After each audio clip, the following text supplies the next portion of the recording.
Es momento de nuestra mesa de análisis aquí en Tele 13 Noche. Hoy nos acompaña Javiera Corbalán, investigadora legislativa senior del Centro de Estudios Idea País. ¿Cómo estás? ¿Qué tal, Álvaro? Buenas noches. Muy buenas noches. Y Natalie Rojas, investigadora del Centro de Pensamiento Fundación Nodo 21. ¿Cómo estás, Natalie? Bienvenida. Bien, buenas noches. Parto contigo, Javiera, para hablar de lo que veíamos recién en la nota. ¿Cuánto pesan estos apoyos? Carter con republicanos, con Kast, que podía uno ya más o menos preverlo, y Amarillos, que eso ha generado un pequeño cisma al interior de ese partido. Se salieron varias figuras de la exconcertación. ¿Cómo observas el peso electoral o el peso específico que tengan estos apoyos?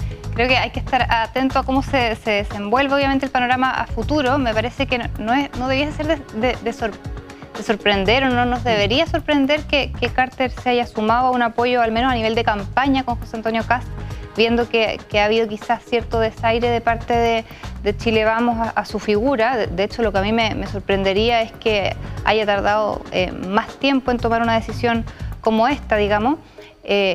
Pareciera sí que habría que delimitar el alcance de este apoyo. O sea, él mismo ha dicho que no es que vaya a pasar a formar parte del Partido Republicano, por ejemplo, que quiera militar en el partido o que quiera ser parte de un futuro gobierno eventual de José Antonio Kast, digamos, sino que es simplemente un apoyo acotado a la campaña, ¿ya? Y ya directamente respondiendo a cuánto pesa esto, me parece que hay que situarlo. No es un peso demasiado importante quizás por lo que él representa, pero sí puede ser una buena noticia para José Antonio Kast, porque consolida esta idea de que va armando un equipo contundente, ¿verdad? Y que le habla a diversa cantidad de electores. O sea, por la parte de seguridad, el hecho de que haya sumado personas como Parga, por ejemplo, ya habla de una densidad de su equipo, y que haya sumado a este otro perfil como Carter, que si bien tiene un público más bien acotado, sí, dentro del mundo en que se mueve es una persona bien popular, y que sin duda yo creo que le da cierto peso electoral a José Antonio Kast. ¿Lo de Carter es por una saturía? ¿Cómo lo lees desde el otro lado? A mí no me parece que sea un hecho menor que Carter se sume, entendiendo que él fue alcalde y además fue una figura central en el debate de lo que es la seguridad en Chile cuando se instala el tema, ¿no? Además, a mi modo de ver, es un reordenamiento de esta derecha más dura, y además hay un golpe directo a lo que es el equipo de Evelyn Matei, quienes además no han celebrado mucho durante esta semana a propósito de las encuestas, ¿no? Igual yo lo que veo es que se integra un equipo compuesto, entre otros, por Enrique Bezzaletti, ¿no? Entonces, el ex general que fue cuestionado por su actuar durante el estallido, quien incluso llegó a comparar a las escopetas antimotines con una quimioterapia. Entonces, yo le pondría ojo al modelo de seguridad que representa Carter, que podríamos decir que es un modelo populista, ya que anuncia muchas medidas grandilocuentes, mediáticas, ¿no? Pero que no afectan el foco. O sea, demoler una casa en vivo e indirecto a través de un matinal no va a desmantelar ninguna banda de narcotráfico. Pero puede ser una señal. Puede ser un símbolo, pero en el fondo, ¿por qué no son un sector que en el fondo propone medidas como el levantamiento de secretos bancarios? Es un sector que lo ha rechazado profundamente, entonces ¿por qué no lo prueban si dicen que quieren desmantelar el narcotráfico? Sí. Javier, ¿y lo de Amarillos con Matei, cómo calibrarlo? Porque generó, como te decía, un cisma dentro de ese partido. Muchos ex Concertación están apoyando a Carolina Toá, por ejemplo. Claro.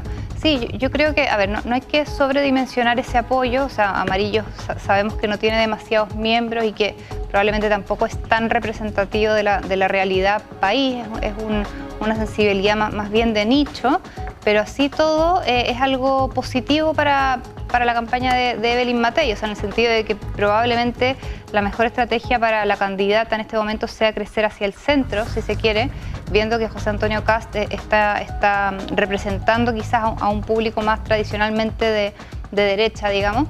Y por lo tanto, si es que la estrategia de Evelyn Matei a futuro, en el mediano y largo plazo, es crecer hacia el centro, podría ser quizás a nivel de señales una buena idea un símbolo como este. Y siguiendo con la idea de los símbolos, yo ahí discrepo un poco de Natalie con esto de que, bueno, demoler una casa, si es o no una medida eficaz para efectos de seguridad.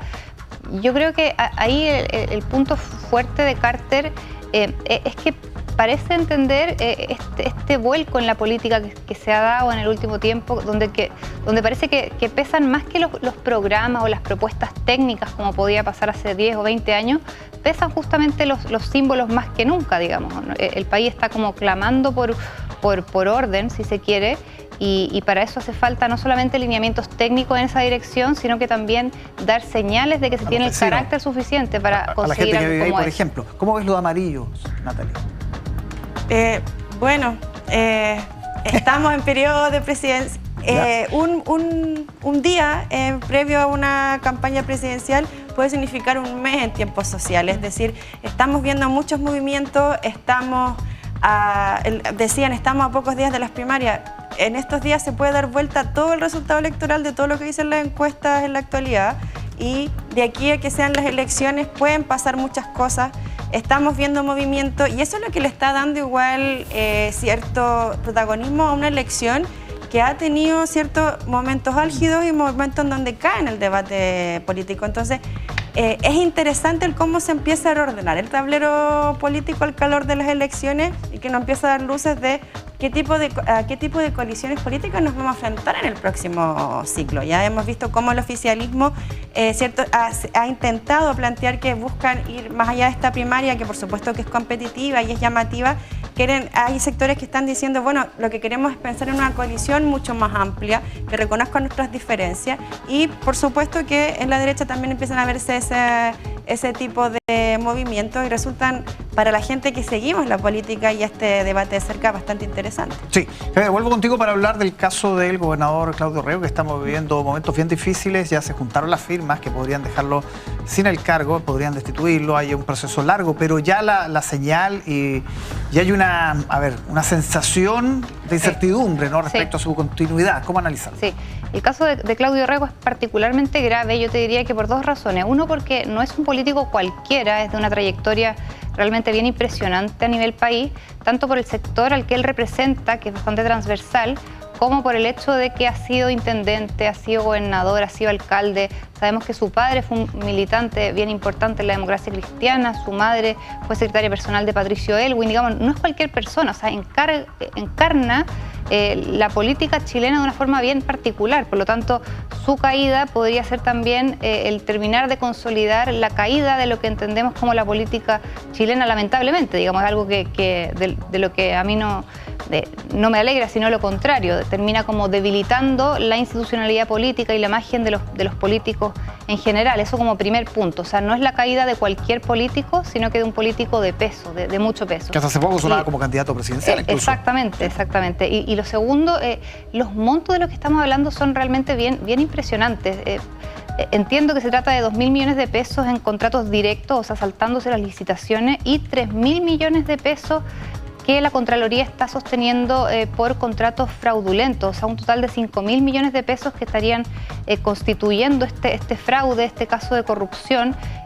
Y me parece a mí que en caso de acreditarse todos estos hechos que se le están imputando, sí procedería eventualmente una destitución. Natalia, estamos hablando también de un hombre que logró un caudal de votos bien impresionante, ¿no? Es el segundo cargo más votado después del presidente de la República, más de 2 millones de votos. En ese sentido, el golpe para el oficialismo que significaría una eventual destitución.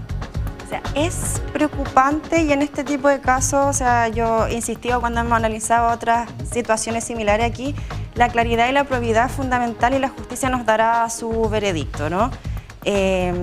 ¿Cómo golpea esto el oficialismo? Por supuesto que va a tener consecuencias, pero no solo por el oficialismo, sino que para todos quienes están involucrados en la política. O sea, cuando la gente que no sigue el debate político de cerca tiende a ver a la política como un espacio de corrupción y no distingue entre izquierda y derecha, sino que ve que ambos están en un tramado de poder, ¿cierto?, en donde solo se ven beneficiados los políticos y no el país en concreto. Y la gente ya está cansada de que existan casos de corrupción, y no solo los que han salido a la luz de este gobierno, sino que hay un cúmulo. O sea, recordemos 2014 el caso Penta, luego sí, el SPM, entonces donde hubo condenados y procesados como clases de ética. Claro, pero con una serie de nombres, por ejemplo, recordemos a Joviano Novoa, ¿cierto? Carlos Delano. O sea, es una constante en donde el desafío de esta elección presidencial es justamente devolverle a la política esa capacidad, que la gente vuelva a confiar y que la política es la herramienta para canalizar sus necesidades y sus esperanzas de futuro también. Vamos a seguir muy atentos a lo que pase con Claudio Rego. Natalia y Javier, muchísimas gracias por acompañarnos aquí en Gracias, Tele13 Noche. Álvaro.